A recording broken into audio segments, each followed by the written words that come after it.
आज समाजवादी चिंतक जयप्रकाश नारायण की जयंती है। जेपी की जयंती पर यूपी से लेकर बिहार तक काफी तनाव देखने को मिला। लेकिन सियासत में, जी हां, सियासत में सबसे ज्यादा दंगल इस बात को लेकर था और इसका दंगल था केंद्र लखनऊ, क्योंकि लखनऊ में खूब सियासी ड्रामा हुआ और एक्शन भी देखने को मिला। सियासी वार और पलटवार का दौर भी चलता रहा। पिछली बार भी आज ही के दिन जमकर हंगामा हुआ। अखिलेश यादव जेपी सेंटर का गेट कूद कर चुनौती दे रहे हैं। हालांकि योगी सरकार ने इस बार ऐसे इंतजाम किए कि वहां तो कोई नहीं पहुंच पाया, लेकिन समाजवादी पार्टी के दफ्तर के बाहर जमकर ड्रामा चला, खूब हंगामा हुआ। बाद में अखिलेश यादव ने एक गाड़ी पर ही जयप्रकाश नारायण की मूर्ति पर माला चढ़वाई और कहा कि अगर आज त्योहार ना होता तो फिर हम बता देते कि पुलिस के बैरिकेड उन्हें रोक नहीं सकते। क्या यूपी में उपचुनाव है इसलिए टकराव है? यूपी की 10 सीटों पर चुनाव होने वाले हैं इसलिए अखिलेश यादव भूमिका बना रहे हैं, या फिर जेपी के बहाने अपनी सियासत को चमका रहे हैं? सवाल ये भी उठता है कि अगर अखिलेश को जेपी की मूर्ति पर माल्यार्पण की इजाजत दी जाती तो फिर फसाद नहीं होता, तो फिर दे दी जाती कि भाई जाइए माल्यार्पण कर लीजिए। लेकिन इन सब के बीच आखिर क्या है वो कहानी जिससे ये पूरा ड्रामा हुआ? जब अखिलेश ने नीतीश कुमार से मांग की कि ऐसी सरकार में आप क्यों हैं जो जयप्रकाश को श्रद्धांजलि नहीं दे रही है। जेडीयू का पलटवार भी आया। जेडीयू ने अखिलेश को आईना भी दिखाया।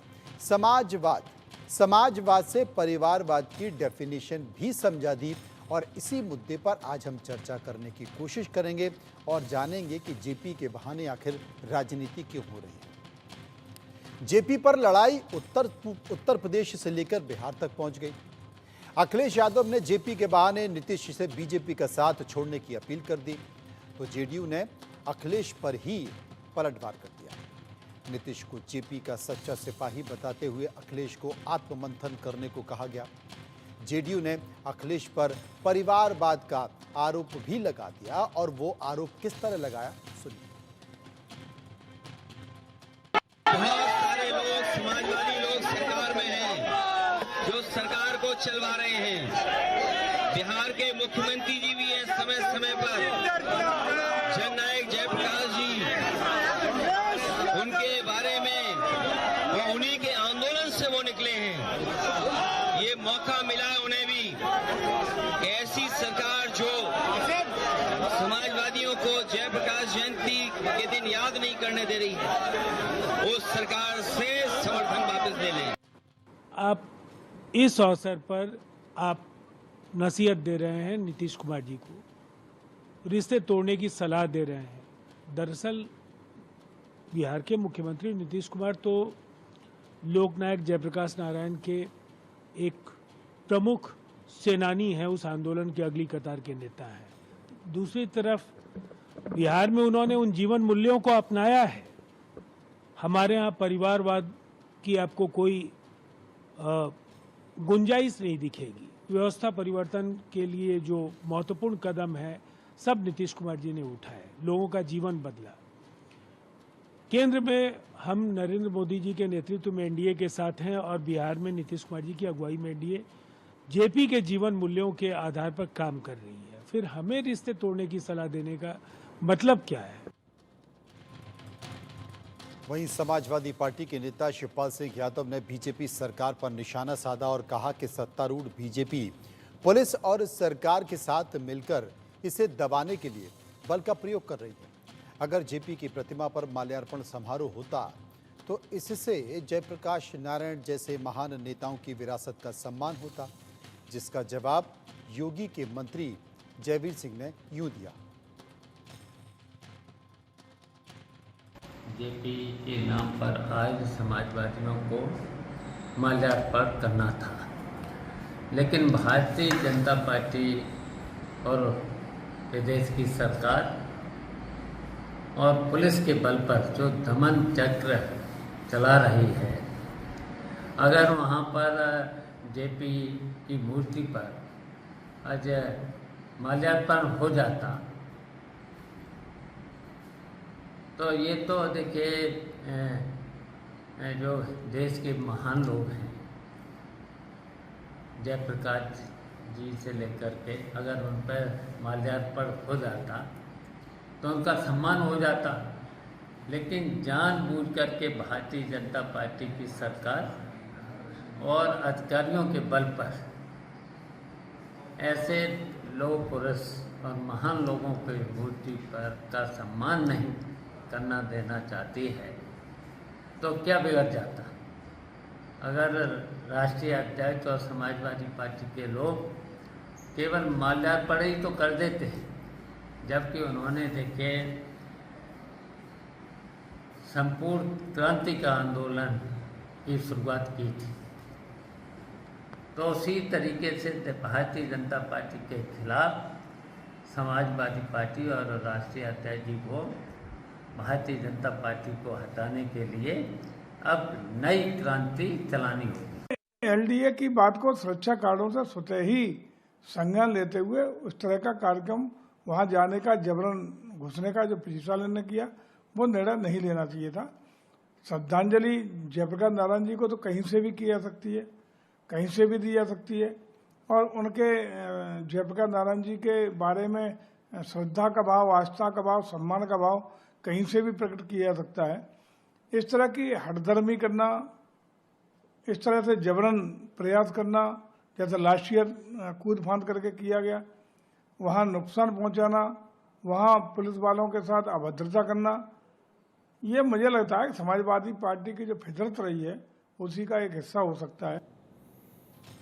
चर्चा कर लेते हैं, समझने की कोशिश करते हैं कि अगर समाजवादी पार्टी के नेता जेपी की प्रतिमा पर जाकर माल्यार्पण कर रहे हैं तो इसमें तकलीफ क्या है, इसमें मुद्दा बनाने का विषय क्या है। भारतीय जनता पार्टी के प्रवक्ता अनिरुद्ध प्रताप सिंह मेरे साथ मौजूद होंगे, मयंक सिन्हा जो कि नेता जेडीयू हैं वो मेरे साथ होंगे, मयंक शुक्ला जो कि समाजवादी पार्टी के प्रवक्ता हैं वो भी मेरे साथ मौजूद होंगे। लेकिन सबसे पहले मैं चलूंगा अनिरुद्ध प्रताप सिंह के पास। अनिरुद्ध साहब, अगर समाजवादी पार्टी के नेता, समाजवादी पार्टी के प्रमुख अगर जेपी की प्रतिमा में जाकर माल्यार्पण कर लेंगे तो उसमें तकलीफ क्या है? मनोज जी, सबसे पहले तो मैं ये बताना चाहूंगा, जो वो बिल्डिंग है वो ऑलरेडी निर्माणाधीन है, वो आज से नहीं, उसमें काफी काम चल रहा। दूसरा चीज है वो जांच के दायरे में, एक बात तो ये हो गया। दूसरी बात, अगर अखिलेश जी जेपी जी को इतना मानते थे, हालांकि उनके पिताजी जेपी आंदोलन में कहीं न कहीं जुड़े रहे, लोहिया को मानते थे, समाजवाद को मानते थे, चौधरी चरण जी की सरकार में मंत्री थे, लेकिन वही उनके बेटे उस पार्टी के साथ जुड़े हुए हैं जिस पार्टी ने लोहिया जी, जयप्रकाश नारायण जी को जिस मजबूर होना पड़ा, जिस पार्टी कांग्रेस के खिलाफ आंदोलन करने में, तानाशाही के खिलाफ, और उसी उसमें क्या कहते हैं इंदिरा गांधी को आके आपातकाल लगाना पड़ा। यहाँ तक कहा जाता है कि जेपी का जब स्वास्थ्य खराब हुआ तो लोग ये कहते हैं कि उनकी किडनी तक निकाल ली गई, तो कितना बात सच है कितनी बात नहीं सच है। तो उस तानाशाही गवर्नमेंट के खिलाफ जब जेपी ने मूवमेंट किया तो उसमें इनके पिताजी भी कहीं न कहीं जुड़े रहे, लालू प्रसाद यादव जी जुड़े रहे, नीतीश कुमार जी भी जुड़े रहे, और जेपी जी तो कहीं भी समाजवाद में ऐसी परिकल्पना समाजवाद की थी नहीं जहां परिवारवाद और परिवार में खासकर विशेष कुनबे को आप बढ़ा रहे हैं।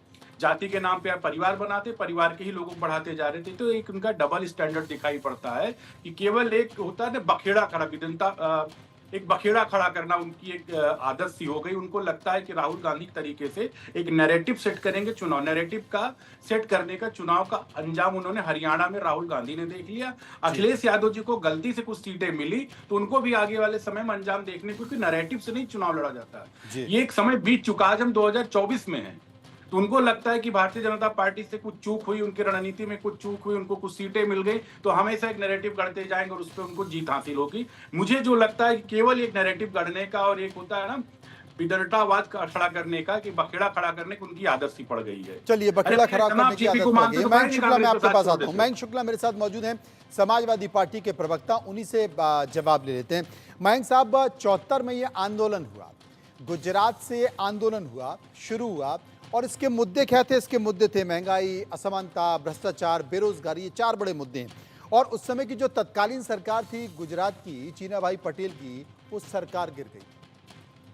तब से लेकर आज तक महंगाई बढ़ रही है, असमानता कम नहीं हुई है, बेरोजगारी लगातार बनी हुई है, और भ्रष्टाचार की तो आप कल्पना ही नहीं कर सकते। यानी कि जेपी आंदोलन में तमाम नेता जो शामिल हुए, उन्हीं पर ही सबसे ज्यादा भ्रष्टाचार के आरोप लगे, चाहे कोई भी हो।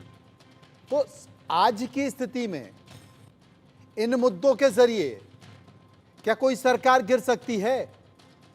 क्या समाजवाद से जुड़े हुए, जेपी आंदोलन से जुड़े हुए जितने भी नेता थे, जिन्होंने उन मुद्दों को लेकर एक अलख जगाया, एक अपनी पहचान देश में सामने रखी, आपको नहीं लगता कि वही नेता, उस आंदोलन से निकले हुए छात्र नेता बाद में अलग अलग राज्यों में बड़े चेहरे बने, उन राज्यों के मुखिया बने, मंत्री बने, केंद्रीय मंत्री बने, और वो जेपी की बातों को भूल गए?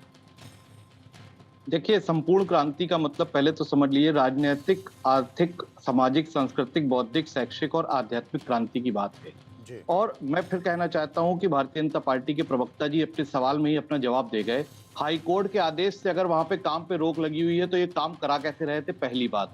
दूसरी बात, जिस भ्रष्टाचार की बात कर रहे हैं, 7 साल से क्या कर रहे थे, मुंह में दही जमाए बैठे थे, दूसरी बात। तीसरी बात ये कि अगर इनकी नीयत साफ होती तो वहां पे सफाई करा रहे थे। असल में इनका जो मूल है वो ये अंग्रेजों के अनुयायी हैं। अंग्रेज कहा करते थे भारत सांप और बिच्छू का देश है, वो इनकी चिट्ठी से भी स्पष्ट हो गया। इन्होंने चिट्ठी में लिखा कि वहां सांप और बिच्छू हैं, क्योंकि अंग्रेजों को मानने वाले लोग हैं, इसलिए इन्हें सांप बिच्छू आज भी दिखाई दे रहे हैं। अरे भाई, जिसको आपको अगर जयप्रकाश नारायण जी को जान लेते, समझ लेते, पढ़ लेते, तो आज उनकी जो जयंती है उसके मौके पे आप इस तरीके की हरकत नहीं करते। और माननीय राष्ट्रीय अध्यक्ष श्री अखिलेश यादव जी ने उस विश्व स्तरीय बिल्डिंग को बनाया है और वो हम उसे बेचने नहीं देंगे। भारतीय जनता पार्टी के लोग उसे जो बेचना चाह रहे हैं, हम उन्हें बेचने का मौका नहीं देंगे और उस पर हम लोग हर साल जाएंगे, हर साल वहां पे अपना कार्यक्रम करेंगे, उनको सम्मान करेंगे। और जिस तमाम ये बातें कर रहे थे कि इन्होंने कहा कि परिवारवाद और ये, अरे भाई आप ये बताइए कि योगी आदित्यनाथ जी जो अब कानून व्यवस्था की बात करते हैं, दूसरे प्रदेशों में, हरियाणा में भाषण देते हैं, कब जम्मू एंड कश्मीर में भाषण देते हैं, अरे आप ये बताइए कि कानून व्यवस्था में आप उत्तर प्रदेश में फेल हो गए, आप उसमें माफी मांग लीजिए। पूर्व की जब सरकारें हुआ करती थी, जब कोई रेल दुर्घटना हो जाती थी, बड़ा हादसा होता था, तो लोग इस्तीफा दे दिया करते थे। मगर आज इस्तीफा देने को दूर, आज जनता से माफी तक मांगने का काम भारतीय जनता पार्टी के नेता, मुख्यमंत्री, प्रधानमंत्री कोई नहीं कर रहे हैं। भ्रष्टाचार चरम पे है।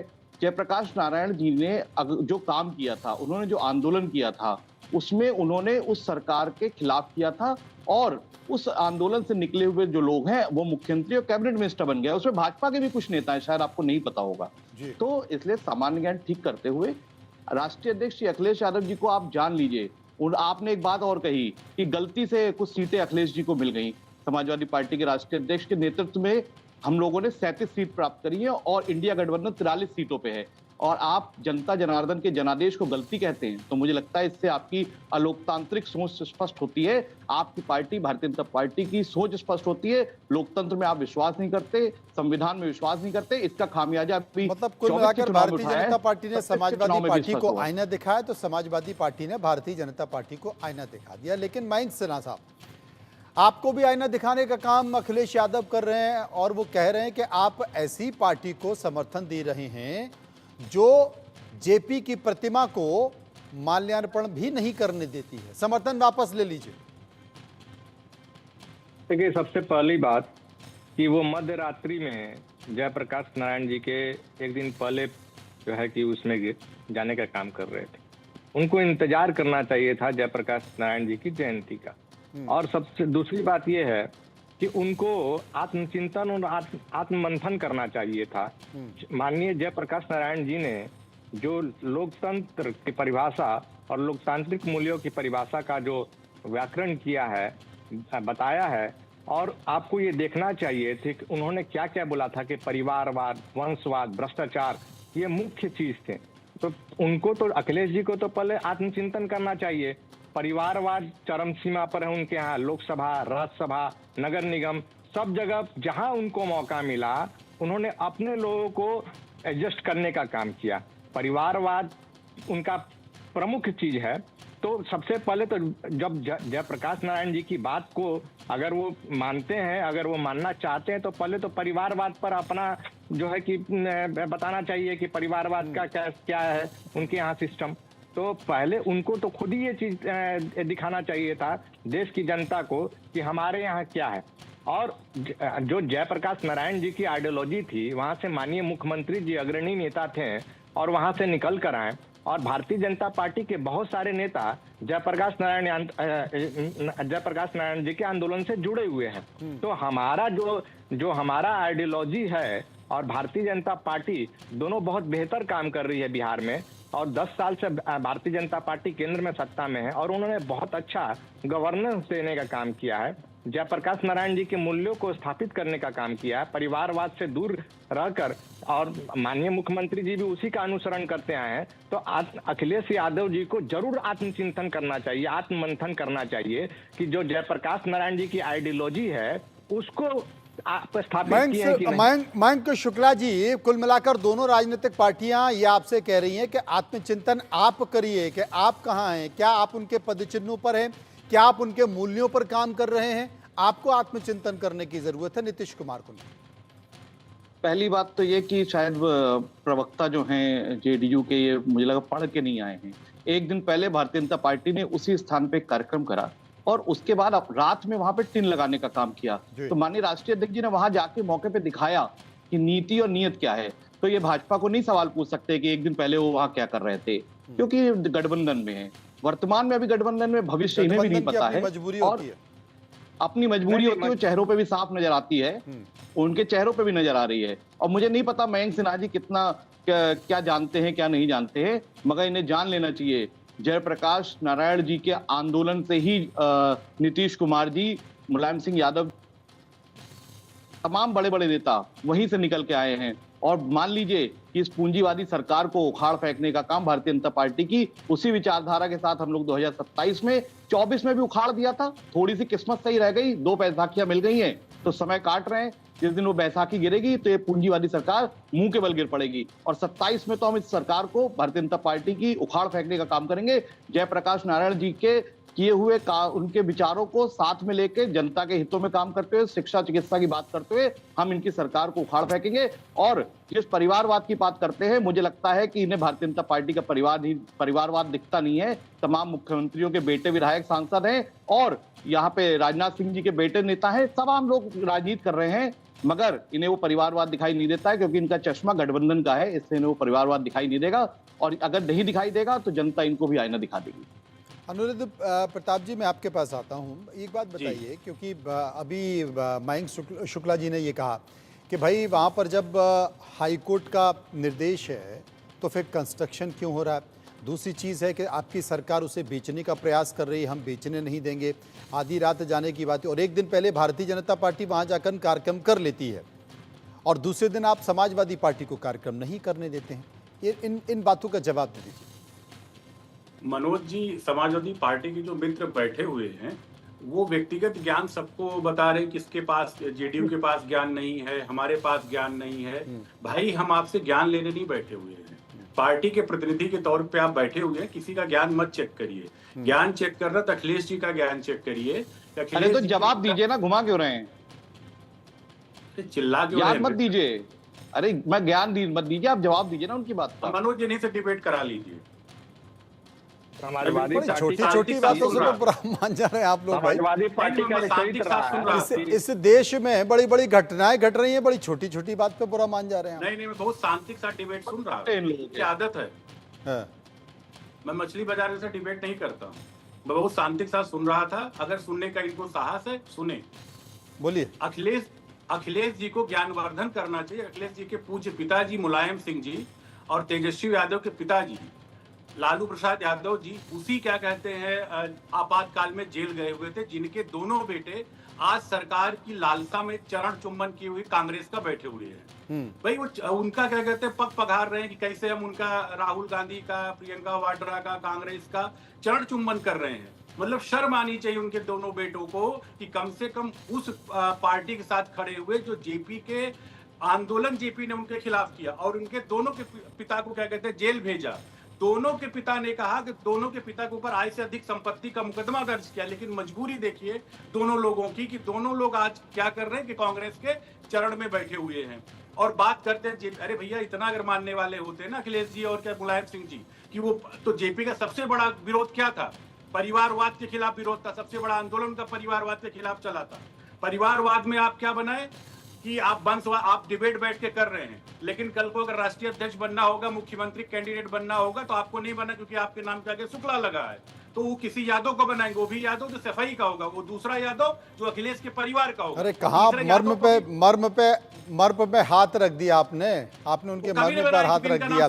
मयंक शुक्ला जी, ये जो उन्होंने बात उठाई है बड़ी महत्वपूर्ण बात है, और इसको जेडीयू भी उठा रही है, इसको बीजेपी भी उठा रही है। वो ये कहती है कि भाई जेपी को जेल किसने भेजा, जेपी ने आंदोलन किसके खिलाफ किया, और आप उन्हीं के साथ गठबंधन की मजबूरी के साथ सत्ता में सहयोगी बने हुए। देखिए, राजनीति में उस वक्त जो दल था, जब उसने पूंजीवाद की बात की होगी तो उसका विरोध हुआ। अगर आज जयप्रकाश नारायण जी जिंदा होते तो भारतीय जनता पार्टी का उससे भी बड़ा आंदोलन उसके खिलाफ भारतीय जनता पार्टी के खिलाफ करते।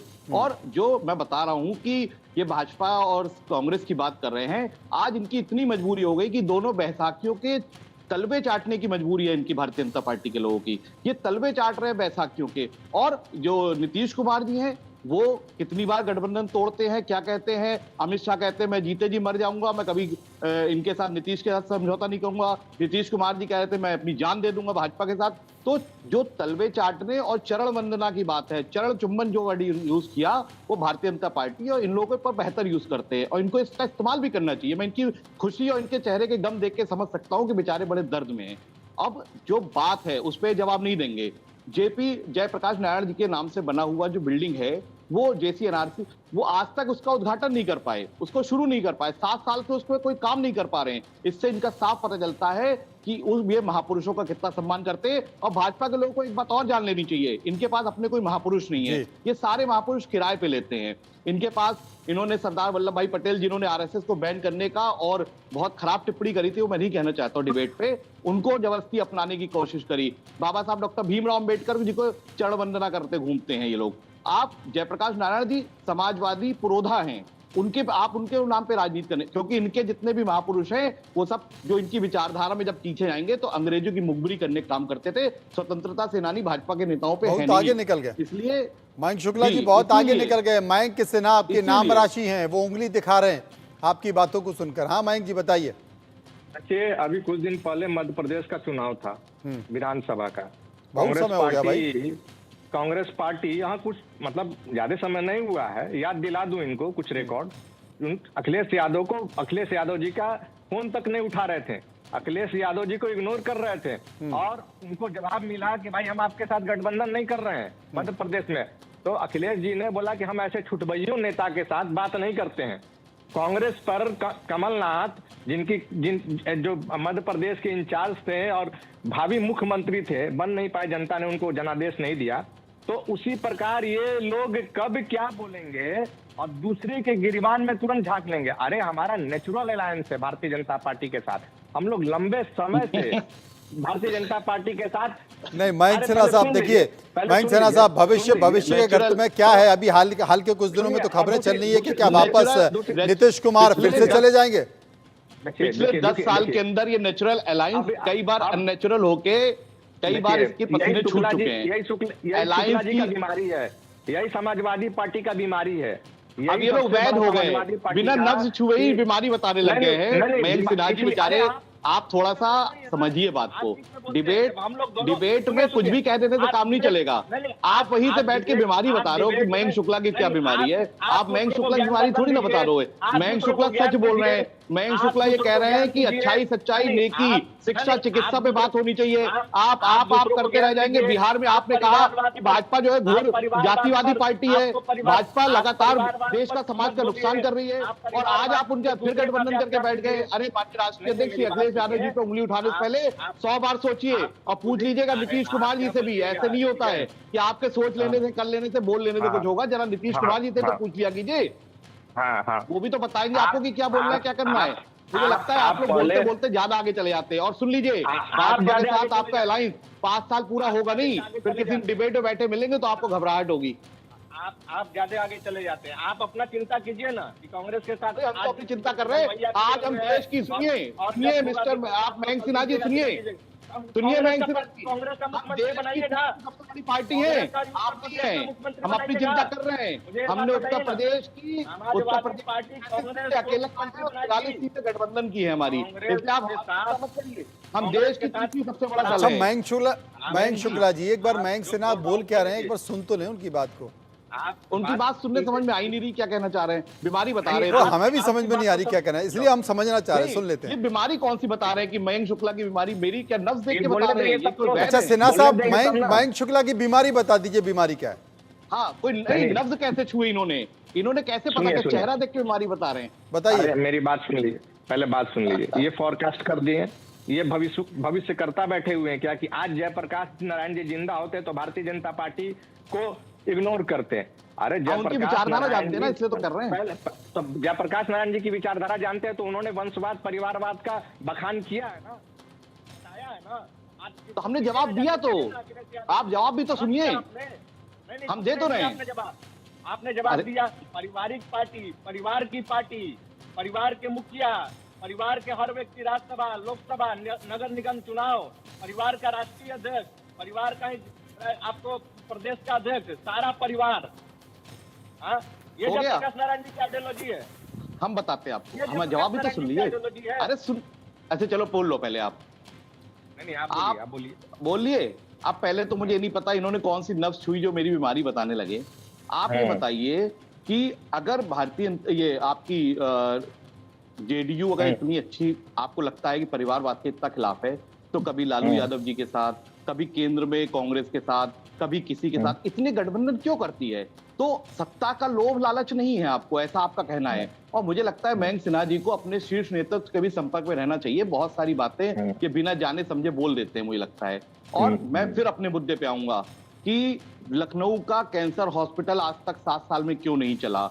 हमारे बरेली समेत तमाम जिलों में जो जिले पे 300 बेड, 500 बेड हॉस्पिटल खुले थे, वो क्यों नहीं चले? क्यों जेपीएनआरसी का जो इतनी बड़ी बिल्डिंग जहां से जयप्रकाश नारायण जी के और समाजवादी विचारधाराओं को आगे बढ़ाने की बात होनी थी, उसे क्यों नहीं चलने दिया? क्यों भारतीय जनता पार्टी अपने महापुरुषों को, अपने महापुरुष छोड़ के सारे दूसरे दलों के और दूसरी विचारधाराओं के महापुरुषों को कब्जा करने का काम कर रही है?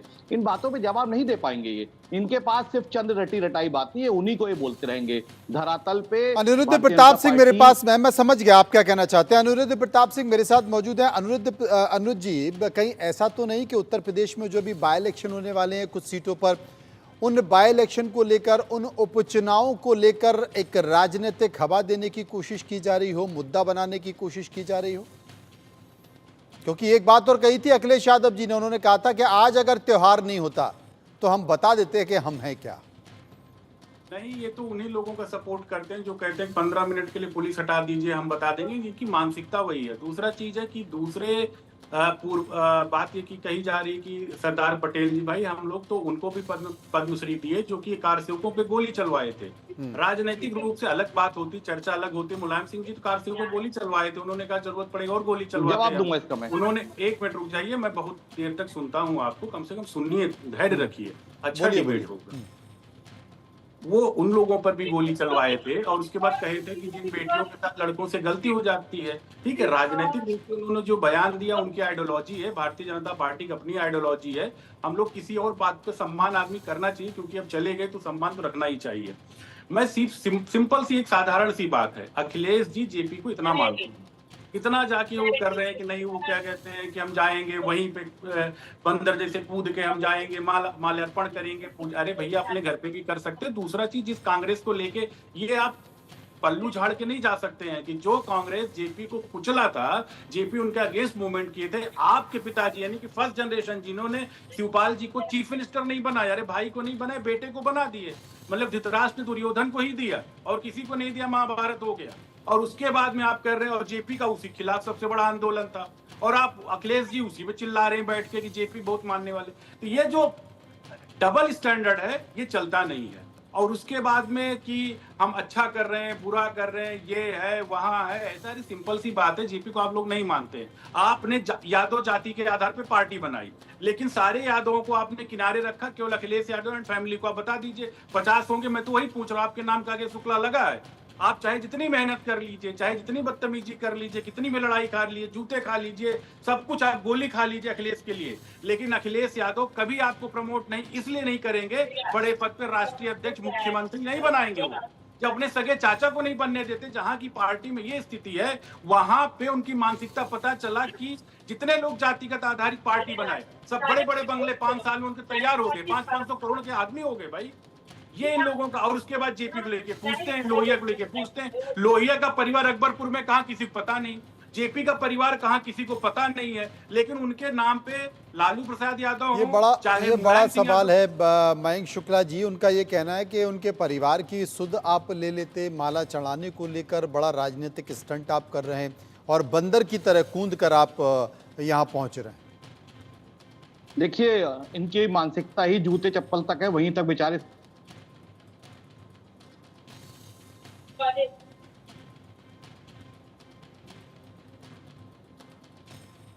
आपकी आवाज चली गई है, लगता है कि म्यूट हो गया। शुक्ला जी म्यूट हो गया, एक बार अनम्यूट कर लीजिए। मयंक शुक्ला जी, मयंक शुक्ला जी, अरे सुन तो लीजिए, आप बोले जा रहे हैं। मयंक शुक्ला जी अनम्यूट कर लीजिए, लगता है आपका फोन म्यूट हो गया है। ये लोग इतनी बातें कर हाँ, रहे हैं। अब ठीक है। नहीं, आप इस बीच क्या बोले समझ नहीं आया। नेताजी का स्वर्गवास हुआ तो भाजपा के नेता क्यों चरण वंदना करने चले गए थे, अगर इनको इतनी तकलीफ है तो? भाई राजनीति में होता है, इसका मतलब पता नहीं आप कैसी पॉलिटिक्स में काम करते हैं, दूसरे को ज्ञान दे रहे हैं। राजनीति में सब चीजें होती हैं कि अगर उनको पद्मश्री दिया मयंक शुक्ला जी बोलिए। जी, मैं कह रहा हूँ इनको इतनी तकलीफ थी तो क्यों चरण वंदना करने चले गए? अब असल में महाराज हमें लगता है राजनीति में काम कम करते हैं। मुलायम सिंह जूते चप्पल उठाने का, अरे फिर भी जब आप क्यों बोल रहे हैं, सुन लीजिए। अरे सुन लीजिए, ऐसे नहीं होता। आपको तो बहुत सारे अच्छे लोगों को आप लोगों ने नहीं दिया भारत। अब सुनिए, सुनने की भी धैर्य रखिए। जूता खाने का काम करते हैं वो लोग जो अच्छी शिक्षा चिकित्सा नहीं दे पा रहे हैं, जो बेरोजगारों से जूता खाने की स्थिति में है, जो कांग्रेस, आप समझिए कि किसान आंदोलन में जूते पड़ते पड़ते रह गए। प्रधानमंत्री जी ने अपने तीनों किसानों विरोधी कानून वापस ले लिए, भाग भी गए, क्योंकि इनको जूते चप्पल सुनने की बहुत आदत थी।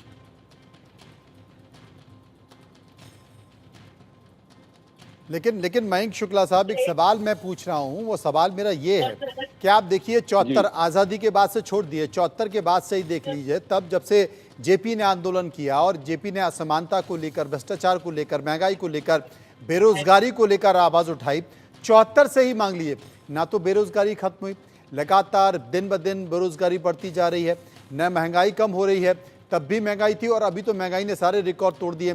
इसके साथ साथ आप देखिए असमानता भी लगातार बनी हुई है, गरीब और गरीब होता जा रहा है और अमीर होता जा रहा है, तमाम सारे आंकड़े निकल कर आ रहे हैं। तो कुल मिलाकर जेपी जिन मुद्दों पर आंदोलन कर रहे थे वो आज भी जीवंत है, वो समस्याएं। बिल्कुल ठीक बात है। और महंगाई, भ्रष्टाचार जो मुख्य मुद्दे थे, और जो सांस्कृतिक धरोहर की बात होती थी, आप देखिए पिछले 10 साल में जो केंद्र में सरकार रही और 7 साल में उत्तर प्रदेश की सरकार में, इस बार बिजली यूनिट का रेट जब नहीं बढ़ा तो योगी आदित्यनाथ अपनी पीठ ठोकने का काम कर रहे हैं। अरे आपको तो ये कोशिश करनी चाहिए, कम कैसे होंगे? पिछले 6 साल से लगातार आप बढ़ा रहे थे, 7 साल से, इस साल नहीं बढ़ाया तो। और टैक्सेस 18% जीएसटी, शिक्षा की किताबों पे, कॉपी पेन पे 18% की जीएसटी है, और जो डायमंड ज्वेलरीज है और महंगी कार है उस पर जीएसटी कम है। तो इसी नीतियों से पता चलता है कि केंद्र सरकार की नीयत और नीति क्या है। प्रदेश सरकार सिर्फ बातों से काम चला रही है। आप बताइए चिकित्सा व्यवस्था, आप तो बहुत सीनियर व्यक्ति हैं, चिकित्सा व्यवस्था की क्या स्थिति उत्तर प्रदेश में? आए दिन फोटो आती, कहीं भैंस घूम रही है, कहीं कुत्ते लेटे हुए बेड पे, और ना अच्छी मशीनरी दे पा रहे हैं, ना अच्छे डॉक्टर्स दे पा रहे हैं, ना अच्छा स्टाफ दे पा रहे हैं। चिकित्सा शिक्षा व्यवस्था के नाम पे शुक्ला साहब, आपकी सरकार थी तब भी स्थिति यही थी और अभी की सरकार है, अगर अभी ये स्थिति है तो फिर उम्मीद करें तो किससे करें? नहीं, हम उम्मीद आपको बताते हैं कि हमने, माननीय राष्ट्रीय अध्यक्ष श्री अखिलेश यादव जी ने उत्तर प्रदेश के हर जिले को 200, 300, 400, 500 बेड तक का हॉस्पिटल दिया था। हर जिले को लखनऊ में कैंसर का विश्व स्तरीय हॉस्पिटल बनाने का काम किया, जिसे पिछले 7 साल में भारतीय जनता पार्टी के नेता, मुख्यमंत्री, प्रधानमंत्री चला नहीं पा रहे हैं। तो हमने तो काम किया। अब आप देखिए, जयप्रकाश नारायण जी के नाम पे इतना बड़ा बिल्डिंग बनी तैयार है, उसे 7 साल में सिर्फ कागजों में रोके हुए हैं, इस जलन में कि उस बिल्डिंग का जिस दिन उद्घाटन हो जाएगा उस दिन राष्ट्रीय अध्यक्ष श्री अखिलेश यादव जी का नाम फिर ऊंचा हो जाएगा। इन्हें इस बात से मतलब नहीं है इन्होंने नया कोई पावर प्लांट नहीं लगाया पिछले 7 साल के अंदर। कोई हो भाजपा के प्रवक्ता डिबेट छोड़ के चले गए, अब वो बता देते, गूगल करके बता देते, उन्हें ऐसे तो नहीं पता होगा।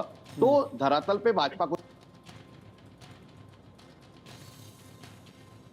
चाहते हैं काम तो। मयंक सिन्हा साहब, जी पूछिए सवाल। आप थक गए लगता है बातें सुन सुन के मयंक शुक्ला जी की। नहीं, मैं थका नहीं हूँ। वो अपनी पार्टी का जवाब दे रहे थे, अच्छी बात है। सभी व्यक्ति को अपना पूरा हक है जवाब देने का। तो आप सवाल पूछिए, जवाब दूंगा मैं। नहीं तो क्या कहेंगे इनकी बातों को लेकर? नहीं, देखिए, ये तो उत्तर प्रदेश की राजनीति जो है कि वो हमारे भारतीय जनता पार्टी के जो प्रवक्ता मित्र थे वही बता पाते। मैं तो उत्तर प्रदेश का हूँ नहीं, उत्तर प्रदेश की विशेष जानकारी मेरे पास है भी नहीं। चलिए, उत्तर प्रदेश के आप नहीं है, बिहार की बात कर लेते हैं। बिहार में एक के बाद एक लगातार पुल गिर रहे हैं, बाढ़ का प्रकोप बना हुआ है, हर साल बनता है। कोसी और गंडक हर साल तांडव करती है और हर साल वही बातें होती है कि अगली बार नहीं होगा, लेकिन फिर होता है। इतने साल से आप सत्ता में बैठे हैं, शिक्षा की स्थिति किसी से छुपी नहीं है। तो हम वही बात कर रहे हैं कि जेपी ने जिन बातों को उठाया, भ्रष्टाचार आज भी है। अगर पुल लगातार एक के बाद एक गिर रहे हैं तो इसका मतलब भ्रष्टाचार है ना। शिक्षा की व्यवस्था अगर बेहतर नहीं है तो क्या क्या परेशानी हो रही है? असमानता अगर बिहार में बनी हुई है तो क्या स्थिति है? महिलाएं सुरक्षित नहीं है। देखिए, आपको पहली बात बता रहे हैं कि माननीय मुख्यमंत्री जी ने जिस प्रकार बीमारू राज्य से एक अग्रसर बिहार बनाने का काम किया है, जितने पुल पुलियों का निर्माण हुआ है, जितने बड़े बड़े गंगा पर ब्रिज बने हैं, शायद ही किसी सरकार अपने शासनकाल में बनाने का काम की है। पहली बात यह है। महिलाओं का उत्थान, जो सबसे पहले पंचायती राज और आपको पंचायत में देने का काम किया, आरक्षण, महिलाओं का सशक्तिकरण माननीय मुख्यमंत्री जी की ही देन है। जो आज महिलाएं हमारी सर उठा के घूम रही हैं पूरे बिहार में। 12 बजे पहले क्या था? पहले लोग 6 बजे के बाद बाहर नहीं निकलते थे, अपहरण हो जाता था। हम उसी बिहार से आते हैं और आज महिलाएं हमारी 12 बजे 1 बजे मैरिन ड्राइव, पटना में मैरिन ड्राइव बनाने का काम किया, जो किसी सरकार ने परिकल्पना नहीं की होगी, वो माननीय हमारे नेता ने काम किया है। हमारे नेता का सोच बिहार को अग्रसर राज्य पर ले जाने का काम करने का रहा है और उन्होंने जिस प्रकार से तेज गति से बिहार को आगे ले जाने का काम किया है वो शायद कोई ही कर पाएगा। और उन्होंने जो केंद्र सरकार की हमारी जो सहयोगी पार्टी है, उन्होंने बहुत विशेष योगदान दिया है बिहार को आगे बढ़ाने के लिए। और रही बात कुछ पुल टूटे, वो पुल जो थे पुराने थे, जिसकी मरम्मती नहीं हो पाई थी, जिसके कारण वो ध्वस्त हुए। कोई नया पुल पुराने नहीं थे, वो नए पुल बन रहे थे, आधे बन पाए थे। वो 7-8 बार से मुख्यमंत्री हैं। नहीं हुआ है पुल। अरे पहले आप बात सुन लीजिए ना। कितने पुराने थे? बनाए, आप नहीं बनाए हैं, आप नहीं बनाए मुख्यमंत्री, उनको बिहार की जनता बनाई है। आप बना दीजिएगा क्या अखिलेश यादव को मुख्यमंत्री? अरे 7-8 बार से मुख्यमंत्री पुराने भी होंगे तो उन्हीं के होंगे। तो पुराने आप पहले जानकारी लीजिए बिहार की जाके। हमें उत्तर प्रदेश की जानकारी नहीं है, मैंने सब स्पष्ट शब्द में बोला। आपको बिहार में कितने जिले हैं बता दीजिए, कितना जिला है बिहार का? जिला 46। हाँ देख लीजिए, आपके बैठे हुए हैं समाजवादी पार्टी के प्रवक्ता। 46 जिला। आप शायद गूगल कर लेते, तुरंत ही पता चल जाता। मैं नकल नहीं करता हूँ। नहीं नकल। अरे आप तो दूसरे को ज्ञान बांट रहे थे। अरे आप ये बताइए कि जो नए पुल गिरे हैं उनका क्या करेंगे? आप ये कह रहे पुराने पुल हैं, आपने डिबेट में बोल दिया कि पुराने पुल हैं। सुनिए, आपने पुराने पुल बता दिए, अब वो नए पुल गिरे उस पर जवाब नहीं दे पा रहे हैं आप। सच नहीं हो जाता है, हम इसलिए सच बोलते हैं। बताइए मयंक सिन्हा साहब, नए पुल पर जवाब नहीं दिया। आप मानते हैं कि बिहार में बेरोजगार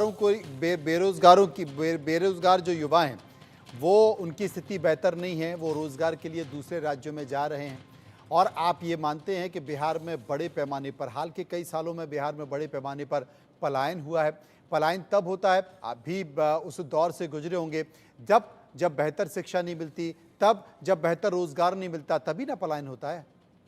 देखिए, पहली बात कि 2005 से पहले का बिहार और अभी का बिहार, उसमें जमीन आसमान का अंतर है, ठीक है। और पहले कितने साल और चाहिए नीतीश जी को, कितने साल और चाहिए बिहार को स्वर्णिम बनाने में? मेरी बात सुनिए। पहले जिले में, पहले पूरे बिहार में 2 से 3 मेडिकल कॉलेज थे। Patna medical college, Darbhanga medical college, गया मेडिकल कॉलेज। आज बिहार में हर जिले में सरकारी मेडिकल कॉलेज हैं। आप जाके पता कीजिए, बिहार में हर जिले में पॉलिटेक्निक स्कूल महिलाओं के लिए बनाया जा रहा है और बन रहे हैं। इंजीनियरिंग कॉलेज हर जिले में है। बड़े बड़े अस्पताल बने हैं।